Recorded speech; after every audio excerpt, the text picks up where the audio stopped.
There you are. It's Althea from Little Llama Crochet. I'm so excited to share with you this continuous herringbone half double crochet pattern. It's just beautiful. It's a continuous like granny stitch square. But using the herringbone half double crochet stitch. It works up into different sizes. Whoop. And then here you go.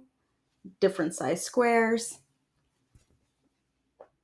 It's absolutely stunning. This was really fun to come up with. A viewer had requested a continuous granny stitch square pattern, but using the herringbone half double crochet. So I was so excited. It turned out better than I thought. The best thing about it is that there's no twisting. I've been really trying with single crochet to do a continuous square, but there's so much twisting. However, with the herringbone half double crochet, using a slip stitch to join, there's no twisting on this square. I'm so excited to share it with you. All right, let's get started. We're going to begin our pattern with a magic circle or adjustable ring. To do this, we're going to wrap the yarn around our index finger twice. You'll pull the first bar over the second bar back over the first, and then you'll take the adjustable ring off of your finger there. You'll grab your crochet hook, insert it into the center, and then we're going to work just a chain one to set up for the round. And the chain one is not going to count as a stitch, okay? So now that we have our chain one, you're going to yarn over as if you're going to do a half double crochet stitch, okay? Insert your hook into the center, yarn over again, but this is all about the tension. Usually we'd pull through all the way for the half double crochet stitch, but for the herringbone half double crochet, you're going to ease up on your tension, take your 3 loops, and then pull the first loop under the second, and then yarn over and pull through those 2 loops. So we'll do this again. So you have your 3 loops on your hook, and then you'll pull the first loop under the second, yarn over, and pull through those 2 loops. Insert again, 3 loops on your hook, pull the first loop under the second, yarn over, and pull through the 2 loops. And we want 8 herringbone half double crochet stitches for the end of round 1, and we don't include that chain 1 as a stitch, okay? And this stitch can be a little bit tricky to master at first. So make sure it's okay to practice and frog it. I also found sometimes scooping the other way worked a little bit better for me, but it's whatever works the best for you. Okay. It's a beautiful stitch once you get the hang of it. I really like it, but I found it tricky. So I want you to know if you're finding it tricky, it's okay. All right. Once we have 8 stitches, we're going to count to make sure. Ready? 1, 2, 3, 4, 5, 6, 7, 8. Awesome. And then we're going to close our round with a slip stitch. We're going to close round 1 with a slip stitch, and then we're going to work a single chain. And that single chain is not going to count as a stitch. We're going to place another herringbone half double crochet into that first stitch, and that's going to count, okay? That's going to be the beginning of our round. In the next one, we're going to place 3 herringbone half double crochet stitches to get our corner increase, okay? And that's going to be how we're going to increase on each round, is placing 3 herringbone half double crochet stitches into the corners. So we're going to set them up this round. All right, so now that we have 3, we're going to place an individual one in the next stitch. And now we're going to place 3 in the following. And that's going to be the pattern for the rest of the round till you get back to the beginning there. 2,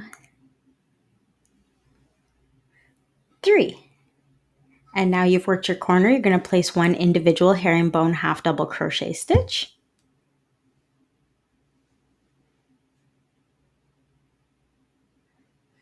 And then after that one, we're back in the corner, we're going to place 3 more. Excellent. And 3. Now we'll place an individual herringbone half double crochet stitch. And this is setting up the square. Once you get the square set up, the rest of the round, rest of the pattern works really quickly. 2 and 3 for our last corner. Awesome. And now that we have our round 2 completed, we're going to close it with a slip stitch. And then we're going to chain 1 so that we're ready for round 3.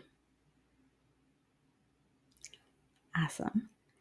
So now for round 3, this is how you're going to work the rest of the pattern. So you're always going to start by working a herringbone half double crochet stitch into the first one from the row below. It's going to be the same place you worked your chain stitch. And then you're going to work an individual one until you get to that V, the corner V, okay? And so in the V, the middle of the V, you're going to place 1, 2, 3 stitches. 1, 2, 3.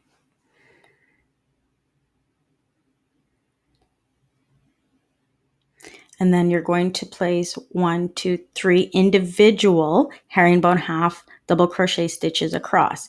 And that's always going to be the same. So you're going to place individual herringbone half double crochet stitches across until you get to that corner V stitch. And then when you're in the middle of the V, right, this one right here, you're going to place 3 herringbone half double crochet stitches as your increase.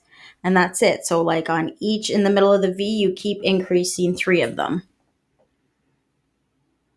And now you're going to place 3 across. 2 and then 3. And now we're back in our corner, so we're going to place our corner increase. You're doing great.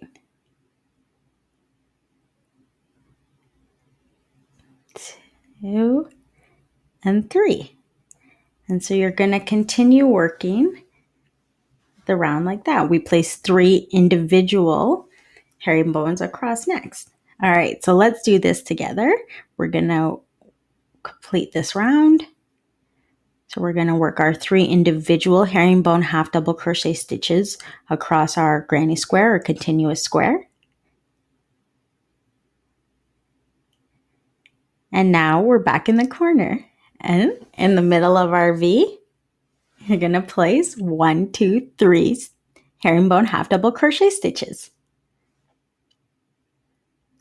And now remember how we started the round with 2 individual ones to go to the corner, but we want to make sure we have 3, so we've got to work 1 individual one, right? 1 individual one at the end of the round so that we have 3 in the row.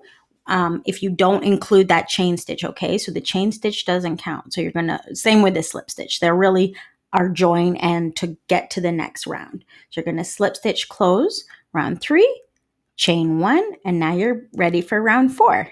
Great job.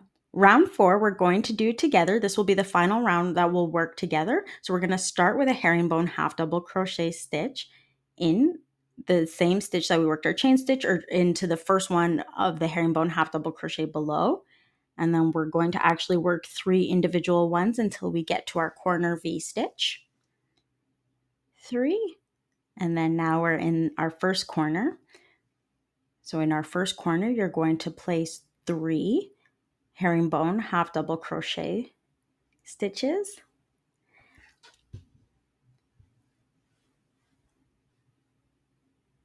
Excellent. 3. And now that you've done your corner, we're going to work 5 across, 5 individual, 1, 2, 3, 4, 5 to get to our next corner. And you'll notice that between the rounds, the number of individual ones is going up in an odd number. So in the second round, we did 1 individual herringbone half double crochet. In the third round, it was 3. In the fourth round, we're doing 5. So it's going to continue to go up in that odd number increments, okay? And then you work your increases in the corner. But then you just continue to do that as big as you'd like it to grow. I'm working on a blanket, making this into like a full blanket size, but I wanted to make sure I got the pattern out to you first because working on a blanket can take a little bit of time. But I'm super excited to see all the different things that you can do with these. I feel like it would also be like a really nice washcloth done with a nice cotton yarn. These were made with 4mm crochet hooks. Both of them are Patons, like wool mix. This one is the wool inspired chunky, and then this one I think is just like the lighter version. But both are wool mixes, so they're really nice for fall. So in the corner, we'll continue to work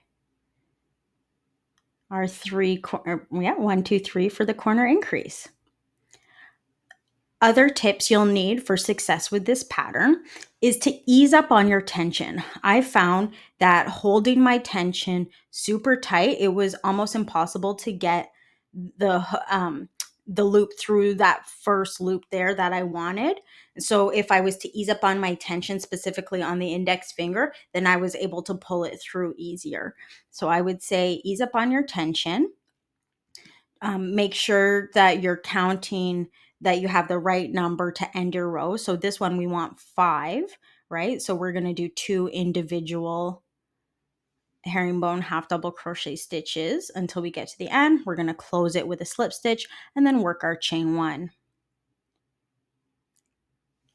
You did it! Awesome. So you get how this pattern works. You're going to just continue like that, working individual herringbone half double crochet stitches across, and then working your 1, 2, 3 increases always in the middle of the V, right? Okay. And then, so that's going to be your corner increase, which you know to ease up on your tension. And then you also make sure you don't count your chain ones. They don't count as a stitch. And I think that's everything that you need to know to complete your herringbone half double crochet continuous square. I hope you love it. If you did and you're looking for another continuous square pattern, be sure to check out my new houndstooth continuous square.